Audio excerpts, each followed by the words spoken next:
wonten ing taun 2022 menika saperangan yang wonten ing Indonesia, dari Indonesia menika sami tersakit penyakit corona utawi virus corona lan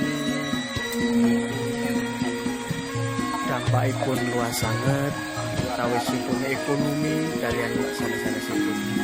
Namun datang Bapak Edi Cukur kalian Bapak RT Wasto kagem menyikapi dampak ekonomi itu sami pados legicot utawi keong ingkang saged manfaatipun kagem 4 sehat 5 sempurna dhateng keluarganipun lan tanggung-tanggungipun. Semangatipun boten saged dipun kendali lan ugi saged manfaatipun dumateng keluarga kanan kirinipun. Tung sing picot menika sampun kondang kathah proyek TNI pun dumateng